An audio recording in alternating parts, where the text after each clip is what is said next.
merci pour votre venue avec votre équipe.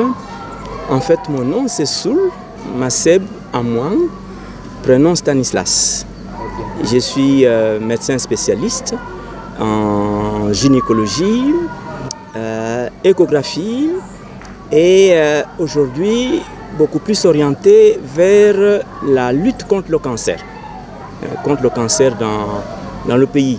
Et c'est de ça que je m'occupe. Alors, comme tout enfant, bien sûr, on a rêvé d'abord d'être ingénieur.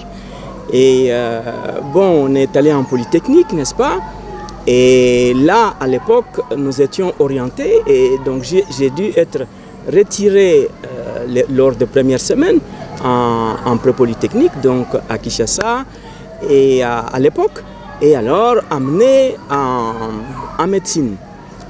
Et c'est ça, par Monseigneur, il est aujourd'hui Monseigneur, mais à l'époque il s'appelait Père Pleuvout de l'université qu'on appelle actuellement Unikin, donc à l'époque.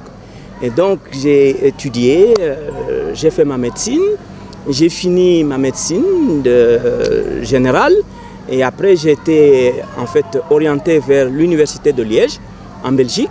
Et donc c'est là où en fait j'ai dû faire ma spécialisation en gynécologie et d'autres domaines que je venais de citer, dont par exemple l'échographie, dont l'aérodynamique, en fait la prise en charge de femmes qui perdent les urines, ce qu'on appelle l'incontinence, tout ce qui a trait à la descente de la matrice, tout ce qui a à la perte des urines. Et également, j'ai été formé pour la procréation médicalement assistée, ce qu'on appelle bébé, comme ça en termes vulgaires, bébé éprouvette. Et puis d'autres formations, là, etc., pour faire de la cancérologie, dont aujourd'hui je m'occupe le plus. Mais je reste gynécologue de formation, médecin spécialiste. Docteur Soulou, à vous entendre parler, et je crois que dans cette ville, c'est la capitale bien sûr qui représente le miroir de la RDC. Il y a beaucoup de personnalités qui sont aussi presque dans le même domaine que vous. Mais qu'est-ce qui fait la particularité de Dr Soulou de pouvoir beaucoup plus briller, faire briller son parcours? C'est pratiquement, lorsqu'on regarde, c'est un parcours presque élogieux. Est-ce que vous avez eu la chance plus que d'autres? Est-ce que Dieu vous a-t-il aimé plus que les autres? Quel est votre secret pour avoir vite réussi? Parce que lorsque vous regardez ce que vous avez pu réaliser, si cela est pris dans un angle purement humain, cela tient des miracles. Et quel est votre secret? Comment vous avez pu vous hisser directement à ce niveau ici? En fait, c'est vous qui le dites. Hein, donc, je vous le crois au mot. Je vous le crois au mot. Mais je ne pense pas que je suis mieux que les autres. Hein. Je ne pense pas. Donc, je suis naturellement moi-même. Donc, sans nécessairement me battre pour être ce que l'autre est. Non, je m'accepte tel que je suis. D'accord? S'il y a eu réussite, merci. Si en fait la population, si mes concitoyens et mes concitoyens ont approuvé, ont apprécié ce que nous avons dû faire pendant de longues années, pendant notre travail. Si la population a, disons, endossé cela en bien, alors nous nous réjouissons. Parce que finalement, pourquoi est-ce que nous vivons? Nous ne vivons ici que, en fait, pour faire du bien, en fait. Hein, c'est ça. Nous sommes en mission sur Terre. Hein, le tout, c'est de pouvoir utiliser chaque minute, utiliser chaque seconde, donc pour le bien, faire du bien à l'autre, essayer d'ajouter quelque chose. Quand Dieu a créé cette terre, je pense que la terre était nue, d'accord? Il y avait des forêts, mais il n'y avait pas de bâtiments, il n'y en avait pas. Il n'y avait pas de véhicules, il n'y avait pas de médicaments, il n'y avait pas les caméras que vous utilisez aujourd'hui. Tout cela, c'est du fait de l'homme, par l'intelligence que Dieu a placée dans la tête de chacun. Donc c'est en fait l'utilisation de ces compétences-là que Dieu nous a données. Et voilà, et c'est ça ce qui fait que le monde évolue, le monde va de l'avant, le monde s'améliore, et c'est comme ça, même si quelque part il s'abîme, du fait toujours du même homme. Mais en fait, c'est l'utilisation de toutes les facultés que nous avons reçu de Dieu. C'est l'utilisation de ces facteurs-là qui peut éventuellement différencier les hommes. Mais je n'ai pas l'impression que j'ai fait mieux que les autres. La paix que nous recherchons dans cette nation, vous êtes un acteur clé de cette nation, est-ce que nous pouvons dire que la RDC est dans la paix? Docteur Soul peut avoir la paix chez lui. Est-ce que tout le monde aussi vit dans la paix? Quel est le sens de la paix selon vous? En fait, je voudrais répondre à cette question par dire qu'est-ce qui ne donne pas la paix? Qu'est-ce qui est à la base du fait qu'il n'y a pas la paix? C'est le fait de se considérer différent de l'autre, supérieur à l'autre. Le complexe de supériorité, c'est considéré comme supérieur. Et les autres, en fait, inférieurs. C'est cette différence, ce sont ces différences que nous créons entre nous qui créent des problèmes. D'accord? À partir du moment où vous prenez pour supérieur aux autres. Mais alors, en ce moment-là, les autres, vous ne les considérez pas. Ils ne sont pas vous. Ils peuvent même mourir. Ils peuvent crever de faim. Ils peuvent mourir de maladie tant que la maladie ne vous a pas atteint, vous. Donc c'est tout cela qui sont à la base, en fait, de manque de paix. C'est ça, la déconsidération de l'autre. De penser qu'on est humain, il y a des humains supérieurs, et des humains qui ne le sont pas. Donc c'est cette façon-là, quand on a cette compréhension là-bas, que les autres sont inférieurs, sont je ne sais pas quoi, sont une classe humaine des seconds plans. Et c'est cela qui fait le manque de paix, qui fait qu'on peut prendre un fusil, tirer sur l'autre, ne même pas ressentir que celui-là, on l'a tué, qu'il est mort, qu'il va manquer aux familles, qu'il va manquer à une épouse, qu'il va manquer à ses enfants, qu'il va manquer à sa ville, à son pays. C'est tout cela, le manque, le fait de banaliser. Tout cela, il est mort, mais c'est rien. Et je ne sais pas quoi, il n'a pas à manger, mais moi j'ai à manger en fait. Et il marche à pied, oui, mais en fait lui, c'est lui qui marche à pied, ça ne veut rien dire. Et voilà, il est mouillé sur une pluie. Donc tout cela, c'est le manque de se préoccuper des autres, au moins sur le principal, sur les quelques éléments essentiels de la vie, la santé, d'accord, la santé, l'éducation, tout cela, la nutrition en fait, d'accord, le logement, il dort lui aussi, la pluie ne tombe pas sur sa tête. Combien de nous dorment dans des taudis avec juste une tôle à côté? Donc bref, en fait, c'est tout cela. Le fait que nous allons dire que nous sommes tout simplement complémentaires. Que nous sommes complémentaires. Je vais vous donner un exemple. Quand il est midi, que vous avez commencé à travailler à partir du matin, quand vous arrivez à midi, qui est la personne la plus importante? C'est la personne qui va vous amener le repas. C'est en fait la personne qui a cultivé un champ. En ce moment-là, vous vous dites, voilà, etc. C'est un peu tout cela. Si nous pouvons nous considérer comme étant complémentaires, tout simplement complémentaires, ensemble, moi je suis médecin, je dois procurer à celui-là des soins de qualité, moi je suis maçon, moi mon travail, je suis apprécié à ma juste valeur en tant que maçon, parce que c'est moi qui crée les toits pour que les personnes se protègent contre les intempéries.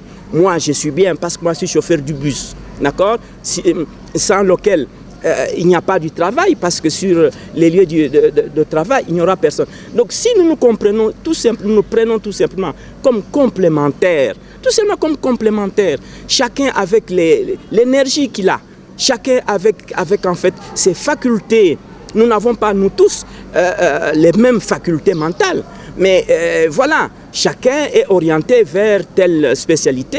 Ça peut être la cuisine, ça peut être en fait tout ce que la cordonnerie par exemple, mais tout cela nous sommes complémentaires. Si votre chaussure là est trouée, d'accord, et que vous devez marcher sur, donc c'est tout simplement si nous pouvons nous considérer comme complémentaires dans la vie, il y aura la paix.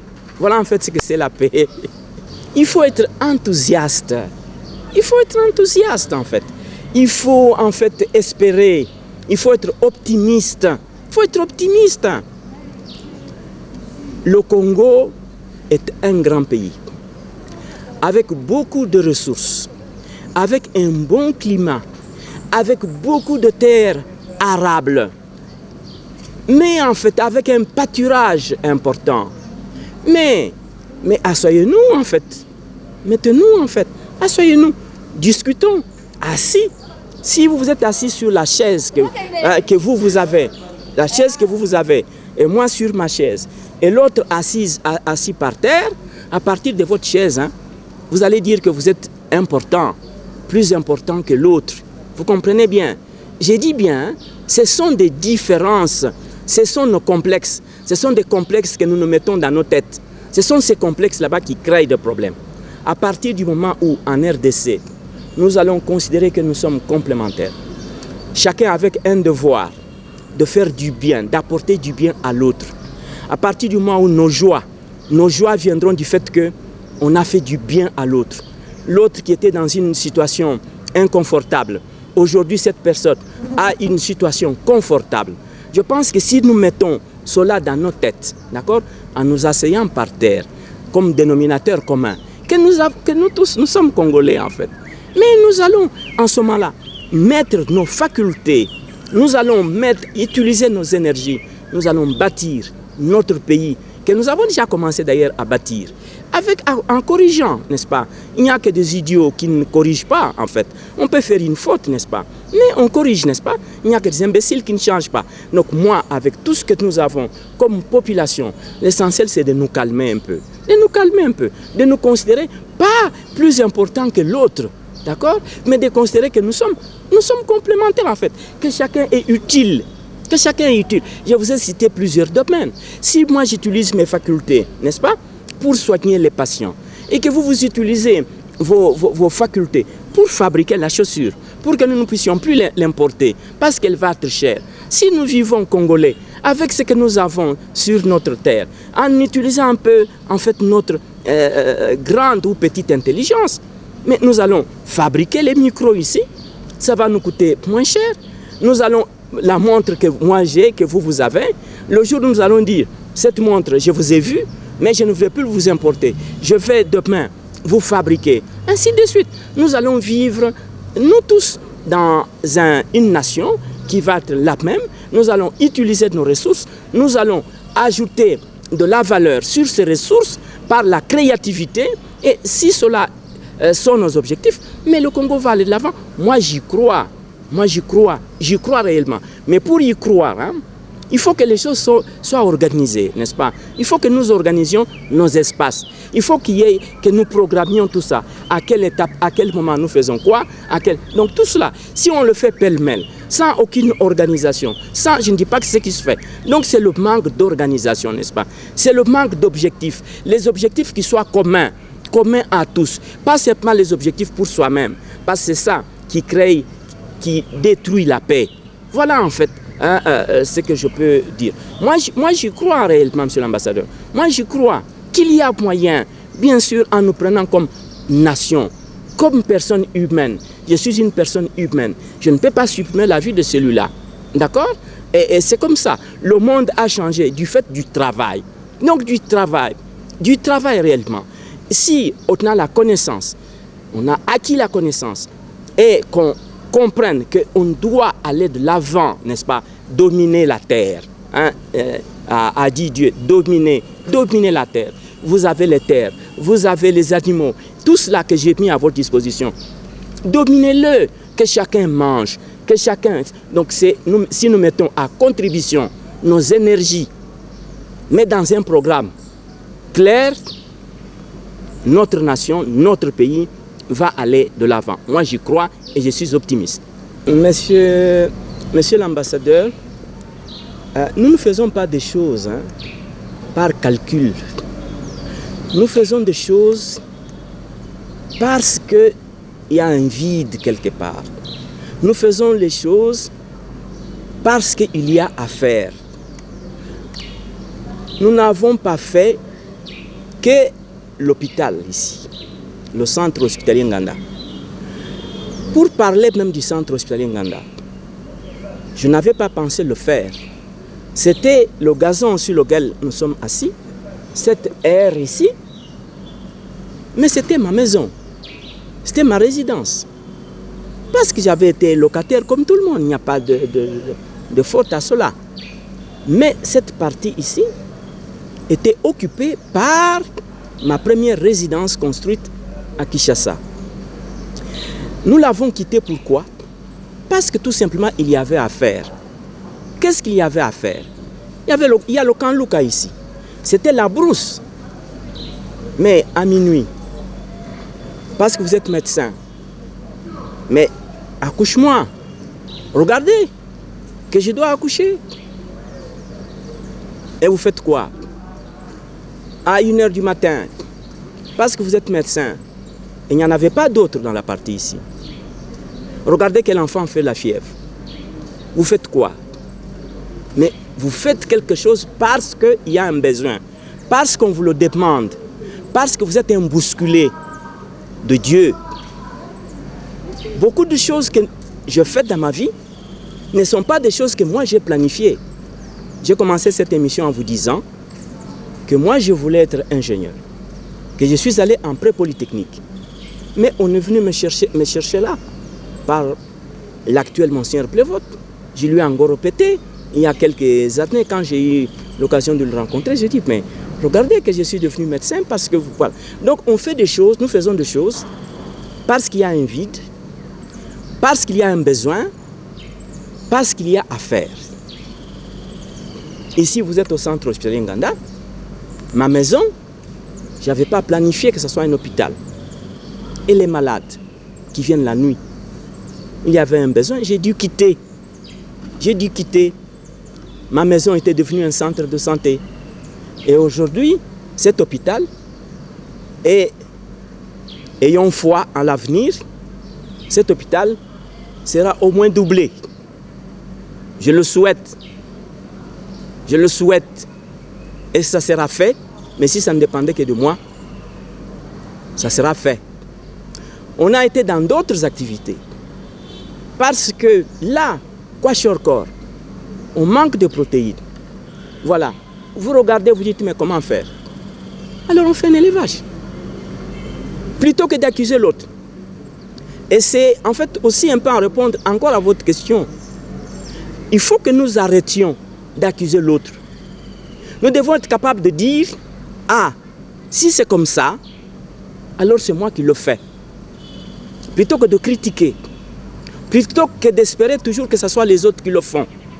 Nous devons, nous, commencer à nous dire, ah, alors c'est moi qui ai la responsabilité de le faire. Donc c'est ainsi que nous avons travaillé dans plusieurs domaines. Nous avons encore un autre hôpital à l'intérieur du pays ici. Comment nous sommes arrivés à le faire? Parce que tout simplement, il nous a été dit lors d'une visite quelque part, mais regardez, une révérende, une religieuse, regardez, celui-là est tombé du palmier. Nous n'avons rien à faire pour lui. Il va mourir. Voici celui-là. Regardez comment son ventre est. Regardez, regardez. Quand vous êtes devant des cas comme ça, mais vous vous interrogez. Vous vous interrogez. Moi, je ne fais pas de politique, je ne suis pas politicien. Pour dire, alors écoutez, moi je vais voir. Non. Est-ce que moi je peux faire quelque chose? Est-ce que je peux faire quelque chose?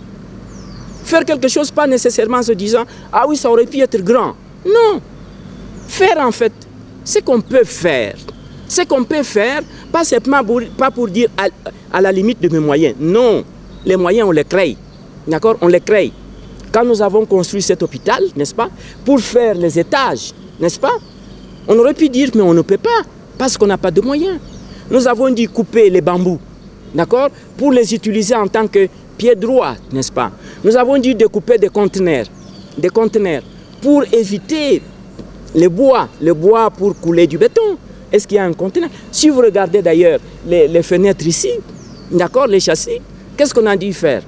On a dû aller chercher également les conteneurs, n'est-ce pas? Découper les conteneurs. Est-ce qu'il y a moyen d'obtenir du métal, pas ce n'est que du métal, pour pouvoir créer des châssis? Donc ainsi, la vie va et ainsi on avance, ainsi on construit. Nous avons de l'intelligence dans notre tête. Dieu nous a mis un outil formidable. C'est le cerveau. C'est en fait l'intelligence. Et c'est donc là que nous devons trouver des solutions pour bâtir notre nation, pour aller de l'avant. Ce n'est pas dormir. C'est pas dormir, c'est bon, 8 heures au moins. Mais ce n'est pas mettre dans notre cerveau tout le temps de l'alcool qui en fait trouble notre intelligence. Ce n'est pas mettre tellement de cigarettes et tout ce qu'il y a d'opiacés beaucoup plus fort pour en fait... Donc nous avons donc une base de données, nous avons une base de conduite, nous avons une base de solutions. Mais cette base, c'est le cerveau immense que nous avons, que nous n'utilisons quasiment pas. Donc le jour où nous allons dire que nous avons le cerveau, que nous avons un espace, que nous avons un pays, mais enfin, que nous pouvons aller de l'avant. Quand toujours j'apprends, ah oui, le smartphone qui est le vôtre, qui est sur la table ici. Mais c'est nous, Congolais, qui aurions pu, c'est nous qui aurions pu le faire, n'est-ce pas? Parce que vous avez le tout pour le faire, mais nous ne le faisons pas. Donc nous devrions changer. À partir du moment où vous avez un stylo, vous regardez votre stylo, il faut dire, mais en fait, stylo, je vous regarde pour la dernière fois. Parce que, achetez, parce que prochainement, moi, je vais vous produire. Donc, si nous sommes des personnes de décision, des personnes qui doivent chercher des solutions, des personnes qui savent, qui sont conscientes que, allez, les solutions doivent venir de nous. Et ces solutions, nous devons les chercher dans notre cerveau. Nous allons aller de l'avant et nous allons être un pays formidable. Voilà donc ce que je peux vous dire en fait. Alors vous m'avez posé la question, est-ce que vous acceptez la candidature que nous nous proposons? Moi, j'ai toujours considéré dans ma vie que je suis un bousculé de Dieu. D'accord? C'est tout. Et je fais des choses parce qu'il y a un besoin, parce qu'on me demande de le faire. Si ça, moi, je n'ai sollicité rien du tout, d'accord? C'est vous qui êtes venu me voir. Si vous estimez que je peux répondre à « je suis apte », si vous pensez que vous me confiez cette mission, d'accord, en tant que mission, pas pour moi, bien sûr. Si vous pensez qu'en utilisant la personne que je suis, qui a moyen d'aider à la paix, à régler ceci, soit l'image, soit un apport quelconque, une utilité à l'autrui, à l'autre, mais pourquoi je le refuserais? Sinon, ça servirait quoi? La vie. Ça servirait quoi? La vie. J'étais cordonnier, j'étais déjà content, d'accord? De pouvoir, disons, réparer une chaussure et que l'autre l'utilise et qu'il est bien. D'accord? En fait, voilà un peu. C'est ça. Le reste de personnel, c'est la vie, en fait. Nous sommes, peut-être que je me trompe, mais c'est ma conviction à moi, que notre corps est une machine. Notre corps, il y a l'âme là-dedans. Mais le corps que nous avons, c'est un outil en fait. Un outil pour labourer. C'est un outil de travail, n'est-ce pas? Que nous laisserons sur terre. Même si nous espérons que ce corps va ressusciter un jour. Mais c'est d'abord un outil. Et vous pouvez regarder vos doigts. Comment vous pouvez ramasser avec. Comment vous pouvez ceci. Donc, nous sommes en fait, nous sommes une âme sur laquelle il y a une machine, un outil de travail pour en fait que cette terre, pour en fait que ça soit beau là où nous vivons, que nous avons l'obligation, que nous avons de responsabilité de faire bien, transformer, en fait traduire ce que Dieu nous a donné comme compétence, comme faculté, n'est-ce pas, pour que ce monde soit bien, mais bien pas pour soi-même, bien pour tous. Si nous pouvons avoir la joie, n'est-ce pas? Notre joie, c'est parce que l'autre est content, n'est-ce pas? Parce que plusieurs sont contents, parce que toute la nation est contente. Et pourquoi pas toute la terre, même si c'est difficile. Mais donc, si nous devions vivre, voilà, et c'est ça, en utilisant notre outil. Monsieur l'ambassadeur, je ne voudrais pas vous laisser avec ce mot à la bouche, ce que vous avez fait seul. Non, non, non, non. Moi, je n'ai jamais soulevé une brique, d'accord? C'est le maçon, d'accord, qui a soulevé la brique, n'est-ce pas? Il y a eu des contremaîtres, n'est-ce pas? Il y a eu d'architectes, il y a eu... Donc, le travail, nous le faisons toujours ensemble. Et c'est pour ça que quand vous allez à Sultani Hotel, d'accord? Quand nous avons fini à le bâtir, nous avons mis un monument à l'inconnu, n'est-ce pas? Pour tout le monde, en fait. Pour tout le monde, chacun qui a contribué, de loin ou de près, qui a été même enseignant, éventuellement, un qui n'a pas été là, peut y mettre son nom. Donc nous, le travail, c'est nous tous ensemble. Regardez les routes qui sont là. Savez-vous, connaissez-vous encore qui les avait construites? Vous ne savez pas, mais l'essentiel c'est cette joie-là, qu'il y a une route et respecter cette route parce qu'il y a plusieurs qui l'ont construite. Donc on ne travaille pas pour toute seule, c'est en fait un travail d'ensemble. Donc voilà, et nous devons être contents, pas dire seul. Non, je n'ai pas fait ça seul. Monsieur l'ambassadeur, mais normalement quand on donne, on ne dit pas. Vous savez, quand on donne, on ferme même les yeux, n'est-ce pas? Et normalement quand on donne... Mais quand même quand on donne avec joie aussi, il faut les bonnes œuvres, il faut aussi les présenter. C'est pour inciter aussi à ce qu'il y ait des modèles à partir de vous, d'autres peuvent aussi suivre. Merci.